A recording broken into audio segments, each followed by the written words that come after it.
Welcome back, guys, to another 40 facts on the individual characters of the 40k lore.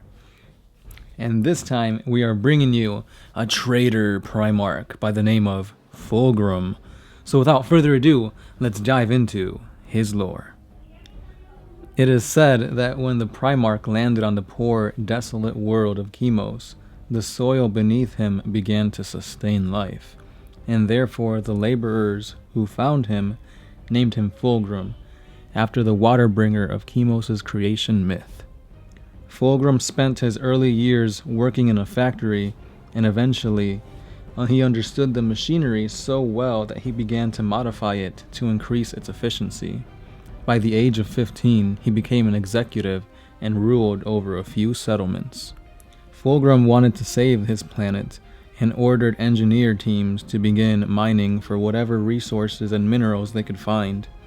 Finally, the planet began to flourish, and Fulgrim began to introduce art and culture to them.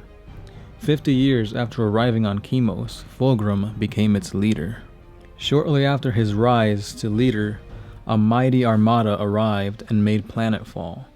Fulgrim met with the leader of this force, and without a word, knelt down and offered his sword to the Emperor of Mankind. While traveling back to Terra, Fulgrim learned that a majority of his legion's gene seed was destroyed, and therefore replacing it would be a slow and laborious process. This didn't deter Fulgrim, and he gave an inspiring speech to his 200 Space Marines. The Emperor heard this speech and loved it so much so that he named this legion the Emperor's Children. Fulgrim was driven to strive to become the embodiment of perfection and wanted to live up to the honor and perfection of the Emperor. This drive was applied to many things that he did, such as his military tactics, the art and culture and appearance of himself. Due to the Emperor's children not being at full strength, they were placed under Horus's command, and therefore Horus and Fulgrim grew close. Under Horus, they quickly gained recruits, and eventually could fully function and fight under the Crusade for the Imperium. During Fulgrim's battles, he became close friends with Ferrus Manus, who was also trying to achieve perfection. They both attempted at creating the perfect weapon, which resulted in Fulgrim creating Forgebreaker and Manus Fireblade. The two then exchanged weapons, and they became synonymous with their respective Primarch. During the cleansing of Lairen, the Emperor's children sacrificed a lot, but were victorious. At the conclusion of this campaign, Fulgrim acquired a Xenos blade from the Lairen temple known as the Silver Blade of Lair. Fulgrim would wield this sword more often than Fireblade. It would later be revealed that the Silver Blade was in fact a demon weapon. The blade began to exert a strong chaotic influence over Fulgrim, and eventually tainting the Emperor's children with Slaaneshi warp power. On the world of Tarsus, Fulgrim met with the legendary Farseer Eldrad, in which Eldrad warned Fulgrim of Horus's betrayal.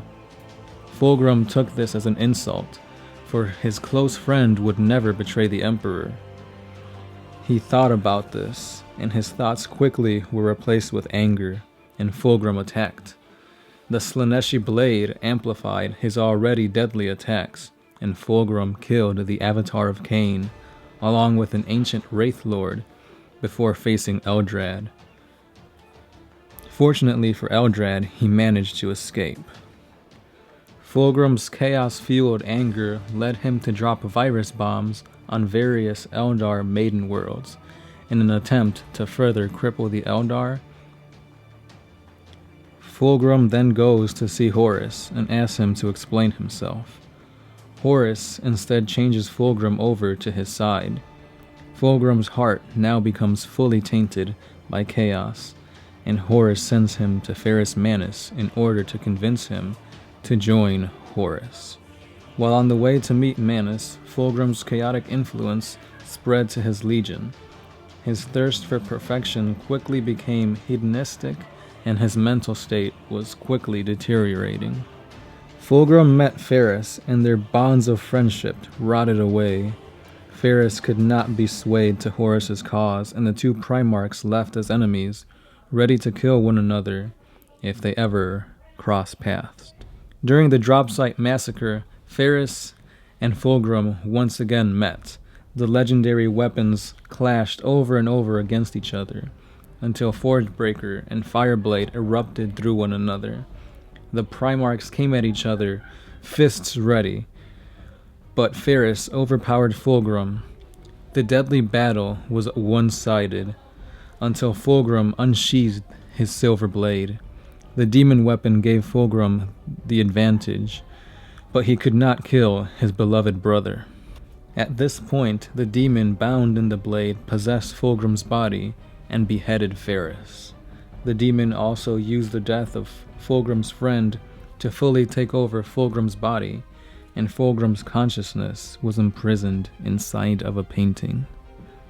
The only ones who knew of the possession were Horus, Logar, and Magnus, but they chose to overlook this in order to keep Fulgrim loyal to Horus's cause.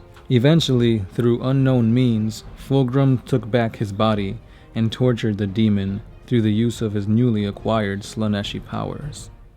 After regaining his body, Fulgrim allied with Perturabo on the Iron Warriors, and the two would work together to retrieve a powerful weapon called the Angel Exterminatus. But to get this weapon, they had to travel through the Eye of Terror. Shortly after departing for the Eye, Fulgrim was sniped in the head by Nicona Shiraquin, an elite member of the Raven Guard, but survived thanks to Phoebus' bile. Once recovered, the two arrived on the ancient Eldar world Amon-Ni, and the ancient Wraithguard and Wraithlords awoke to combat them. During this brutal battle, Fulgrim attempted to betray his brother and escape the planet, but Perturabo pursued him. At this time, Fulgrim revealed that there was no Angel Exterminatus, but that he was destined to become a powerful weapon himself. Perturabo attacked Fulgrim, but was stopped in his tracks due to Fulgrim draining his power and adding it to his own. Fulgrim laughed at Perturabo's attempts to free himself, and told him that with his power, he would achieve demonhood. For more details and an in-depth look at this, check out our 40 Facts on the Horus Heresy series. Just as Fulgrim was about to finish the demonic ritual, he was ambushed by the Salamander, Iron Hands, and Raven Guard Space Marines. They had been stalking the two since the Dropsite Massacre and used this opportunity to strike. The Loyalist Marines distracted Fulgrim long enough for Perturabo to regain his strength. He quickly picked up his demon hammer and struck Fulgrim with a mighty blow. The impact shattered what appeared to be Fulgrim's flesh, but he was reborn as a demon prince of Slaanesh. His body reconstructed itself into a serpentine creature, and before he vanished into the warp, told the Primarch brother that they would meet again in combat. Fulgrim would appear next to assault the planet of Dwell, but before his departure, the Iron Hands attempted to assassinate him yet again. Shadrach, Medusan, and a trio of fire raptors almost succeeded in their attempt, but the Demon Prince powers proved too much for the Iron Hands. During the Siege of Terra, the Emperor's children embarked on a terror campaign and attacked the helpless citizens of Terra. They experimented on thousands in order to achieve stronger stimulant and pleasure-inducing chemicals. After Horus's defeat, the Emperor's children fled to the Eye of Terror, leaving behind a trail of depopulated worlds. Fulgrim ordered for his legion to enslave other traitor marines to continue his pleasure torture. Eventually, the Emperor's children were not only fighting the Loyalist Marines, but their own traitorous brethren as well. Now, all that remains are warbands of the Emperor's children. Fulgrim was last seen fighting the Ultramarines Primarch, Robute Guilliman. In this fight, Fulgrim managed to poison Guilliman and slice his throat, severely wounding him, and therefore having to be placed in stasis. Abaddon the Despoiler managed to gain Slaaneish's favor by trading an unblemished Pythosian psyker with Fulgrim. It is said that Fulgrim resides on a hidden Slaaneshi pleasure planet. The Inquisition has begun to try and locate this planet, but all attempts have returned with nothing at all. Fulgrim's war gear includes Fireblade, a power sword built by Ferrus Manus, which was nicknamed the Perfect Weapon.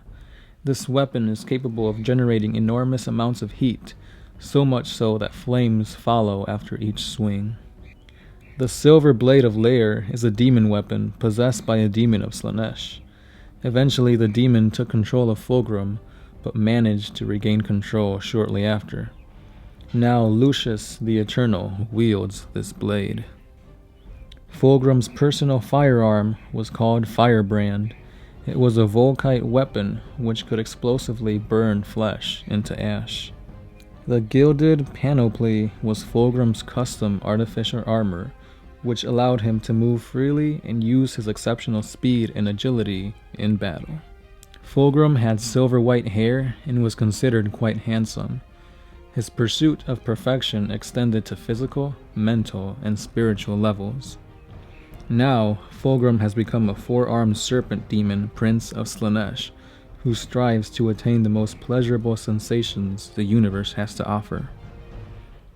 Fulgrim's only regret was when he allowed the demon blade to overpower him and strike down the death blow on Ferrus. On that day, Fulgrim realized the consequences of his betrayal, but knew that he was in too deep to stop. He realized the errors of his ways, and that was when the demon overtook the Primarch's body completely. Fulgrim had an elite unit called the Phoenix Guard as his personal bodyguards. During the Horus Heresy, they were all slain at the battle against Eldrad, and the recruits that failed the death of their brothers were too slain by the Morlock Terminators who served as Ferrus's bodyguards. And there you have it, guys. 40 facts on the Primarch of the Emperor's Sons, Fulgrim. Let me know what you guys want to hear next. Is it a Traitor Legion? Loyalist? Xenos? Let me know in the description below. Comments. And that's all we have this time, guys. That was 40 facts on the Primarch Fulgrim of the Thousand Sons. So let me know next time what you guys want to hear. Is it Traitors, Loyalists, Xenos, or something else? Just let me know in the comments below and I will get to it. And as always, I have been the Sound Alchemist, part of One Mind Syndicate, signing out.